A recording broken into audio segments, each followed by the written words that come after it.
और बड़ी जानकारी पश्चिम बंगाल से निकलकर सामने आ रही है कि हार के बाद से 7वें आसमान पर ममता बनर्जी का गुस्सा है। शाम 4 बजे प्रेस कॉन्फ्रेंस करेंगी ममता बनर्जी और बंगाल चुनाव में करारी हार के बाद करेंगी ये प्रेस कॉन्फ्रेंस। बड़ी जानकारी आपको दे दें कि पश्चिम बंगाल में हार के बाद से ममता बनर्जी का जो गुस्सा है वो 7वें आसमान पर देखने को मिल रहा है और शाम 4 बजे प्रेस कॉन्फ्रेंस करेंगी ममता बनर्जी और बंगाल चुनाव में करारी हार के बाद ये बड़ी प्रेस कॉन्फ्रेंस करेंगी ममता बनर्जी। पश्चिम बंगाल विधानसभा चुनाव के नतीजों को लेकर टीएमसी प्रमुख ममता बनर्जी आज शाम 4 बजे प्रेस कॉन्फ्रेंस करेंगी। ममता बनर्जी के साथ उनके भतीजे अभिषेक बनर्जी भी रहेंगे और इससे पहले भवानीपुर सीट पर मिली करारी हार के बाद से ममता ने चुनाव आयोग और बीजेपी पर गंभीर आरोप लगाए हैं और ऐसे में पश्चिम बंगाल विधानसभा चुनाव 2026 के नतीजे घोषित हो गए हैं। पहली बार राज्य में बीजेपी ने प्रचंड जीत हासिल की है और इसी के साथ टीएमसी के 15 सालों के शासन का अंत हो गया है।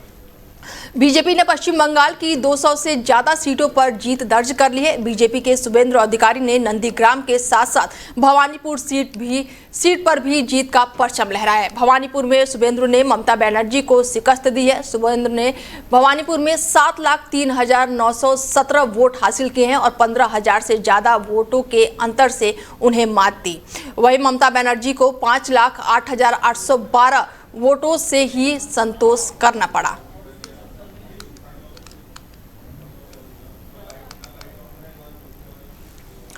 बता दें कि पश्चिम बंगाल में करारी हार के बाद से ममता बनर्जी का जो गुस्सा है वो 7वें आसमान पर देखने को मिल रहा है और ऐसे में ममता बनर्जी जो है आज शाम 4 बजे प्रेस कॉन्फ्रेंस करेंगी।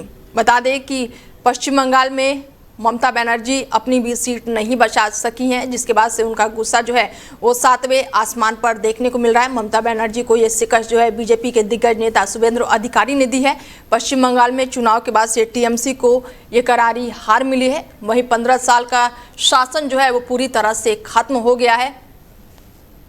पश्चिम बंगाल से जुड़ी हुई बेहद ही खास जानकारी निकलकर सामने आ रही है कि आज शाम को 4 बजे प्रेस कॉन्फ्रेंस करेंगी ममता बनर्जी। बंगाल में पश्चिम बंगाल में कह सकते हैं कि बड़ा खेला हो गया है। बीजेपी का कमल खिल गया है और रुझानों में बीजेपी लगातार आगे बढ़ने के साथ ही 200 से ज़्यादा सीटें अपने नाम करी है और ऐसे में मुस्लिम बहुल सीटों की अगर बात करें तो पश्चिम बंगाल के मुस्लिम बहुल जो वोटर थे, मतदाता थे, उन्होंने भी बड़ा खेल किया और ममता बनर्जी को कहीं ना कहीं धोखा दिया और इसके साथ ही बीजेपी जो है अब पश्चिम बंगाल में अपना परचम लहरा चुकी है। कोलकाता से सटे उत्तर 24 परगना जिले और उसके सटे नादिया जिले में भी बसा 1 करोड़ से ज़्यादा आबादी वाला मतुआ समुदाय भी पिछले कई चुनाव से कम 40 सीटों पर निर्णायक भूमिका निभाता रहा, लेकिन इस बार भी वहां पर बड़ा खेला देखने को मिला। ऐसे में पश्चिम बंगाल में बीजेपी ने परचम लहराया है और टीएमसी को शिकस्त दी है। भवानीपुर सीट बेहद ही खास रही पश्चिम बंगाल के लिए, क्योंकि भवानीपुर सीट से खुद ममता बनर्जी चुनाव लड़ रही थी और उनके सामने शुभेंद्र अधिकारी थे। हालांकि शुभेंद्र अधिकारी ने कड़ी शिकस्त दी है इन्हें, जिसके बाद से ममता बनर्जी का अब गुस्सा जो है वो 7वें आसमान पर देखने को मिल रहा है और आज शाम को प्रेस कॉन्फ्रेंस करेंगी ममता बनर्जी। ये बेहद ही खास जानकारी निकलकर सामने आ रही है। मीना जी जुड़ चुकी है बीजेपी से, प्रवक्ता हमारे साथ फोन लाइन पर, उनसे जानते हैं कि बीजेपी, अभी हम कल ही बात कर रहे थे शिखा जी आपसे कि बड़ा खेला होने वाला है और वो खेला हो भी गया। पश्चिम बंगाल पूरी तरह से भगवा हो गया। तो ये तो कहते हैं ना कि जब लोकतंत्र में जनता मालिक होती है तो तानाशाह नहीं। बिल्कुल। बंगाल में जिस तरह से आवाजों को दबाया जाता था, डरा के धमका के, तो ये तो पूरा हिंदुस्तान उसका नतीजा देख रहा है। बिल्कुल। ऐसे में आपने बताया था शिखा जी कि आप बहुत सालों तक वहां पर रही हैं। जी जी जी हाँ। और अब बदलाव हुआ है तो क्या डिफरेंस देखेंगी आप पिछली में और अब में, क्योंकि बीजेपी के लिए भी बड़ी चुनौती है आगे। बीजेपी के लिए तो ये बड़ी चुनौती है ही कि वहाँ के गुंडा साम्राज्य को खत्म करना। और बंगाल में पहले भी आप सीपीएम की सरकार जब हुआ करती थी 2011 से पहले, तो वहाँ जितना लोकल गवर्नमेंट है वो ऐसे ही गुंडागर्दी और उसको क्षेत्रीय बोल के मुझे कहीं ना कहीं मुझे बंगाल की परिस्थिति जम्मू कश्मीर की तरह बिल्कुल। इवन उससे भी बदतर दिखती हुई हो रही थी। इसलिए भारतीय जनता पार्टी का वहाँ राष्ट्रीय सरकार बनना बंगाल के लिए और देश के लिए बहुत जरूरी था। नहीं तो बहुत जल्दी बांग्लादेश और चाइना उसको ऑक्युपाई कर लेता। ममता दीदी अपने सत्ता के लोभ में वो इतनी वो थी कि वो देश बंगाल को बेच दी थी, ऑलमोस्ट 80% बेच दी थी। बिल्कुल। ऐसे में शिखा जी, आप वहां पर रही हैं, महिलाओं को लेकर मैं बात करूंगी, क्योंकि पश्चिम बंगाल में ज्यादातर इस समय जो रिपोर्ट निकलकर सामने आ रही है कि महिलाओं की अहम भागीदारी रही है, तो ये बड़ा बदलाव महिलाओं के लिए ही, महिलाओं ने ही किया है। देखिए, जो पश्चिम बंगाल में जो आरजीकर कॉलेज में जो एक बच्ची के साथ इतना बुरा हुआ, उसका आज तक सीबीआई का कोई जांच नहीं हुआ। उसमें ये सबूत प्रूफ हो चुका कि वहाँ टीएमसी के लोग थे, और टीएमसी ये पूरा इकोसिस्टम अपराधियों को बचाता आया है। उनका एक लौता संतान जो उनका चिराग बुझ गया, वो माता जी का। बिल्कुल बिल्कुल। जो बंगाल में तो वैसे भी लोग एक ही बच्ची, इतने खुले विचार के लोग हैं जो एक बच्ची जन्म देते हैं, उनको बेटों की जरूरत भी नहीं पड़ती। एक बच्ची पे उनका पूरा खानदान चलता है। वो बच्ची भी अगर सुरक्षित नहीं है, और ये वहाँ की कानून व्यवस्था इतनी पुअर थी, इतनी टीएमसी के गुंडे वहाँ वो तो सांसद पकड़ा गया आरजीकर का, जो जितना बड़ा स्कैम हुआ, जितना मेडिकल कॉलेज में मेडिकल में जितने स्टाफ होते हैं वो सभी वो लोग नकली चाइना से एक्सपोर्ट करके सारा नकली करवाते थे। पर महिला का आप देखिए, ब्लू फिल्म का इतना कारोबार होता था, उसको ब्लैकमेल किया जाता था। पूरा बंगाल महिला को लेके असुरक्षित था। पढ़ी लिखी महिलाएं भी वहाँ सुरक्षित नहीं थी, सिर्फ और सिर्फ टीएमसी की वजह से। बंगाल की जनता बुरी नहीं, बंगाल की जनता बहुत मासूम है। बिल्कुल बिल्कुल, ठीक है। जुड़ने के लिए बहुत शुक्रिया शिखा जी आपका।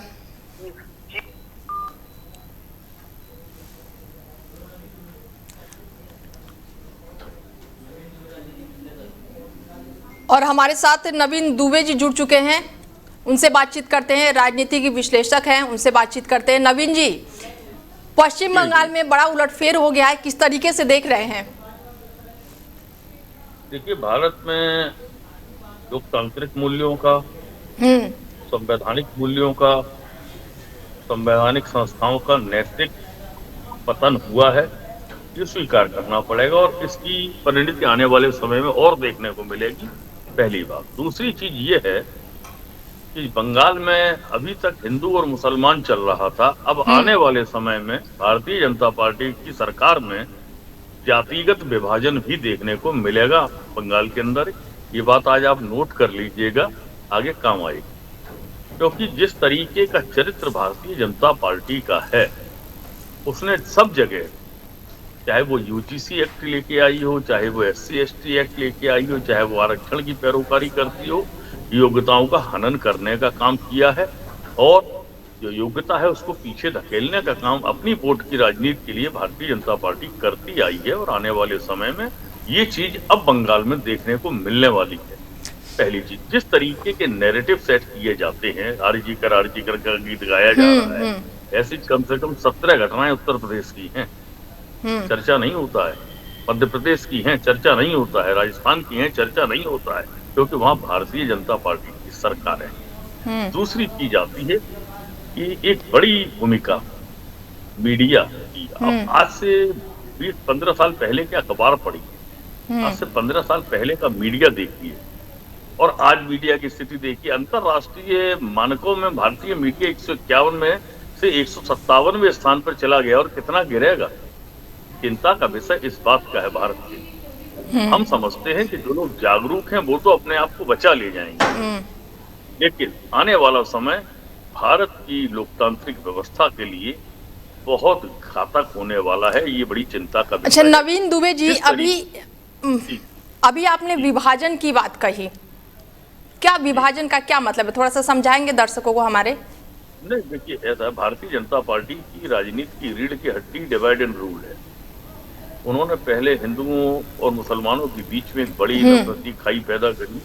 अब उसके बाद उनको लगने लगा कि नहीं साहब, ऐसा इससे तो हमारा काम चलने वाला है नहीं, तो उन्होंने जातिगत व्यवस्था, छात्रों को बांटने का काम किया। स्टूडेंट्स के बीच में अब आप बोले कि आ गई यूजीसी एक्ट, तो सवर्ण, पिछड़े, दलित, ये छात्र सब अलग अलग विभाजन का काम किया।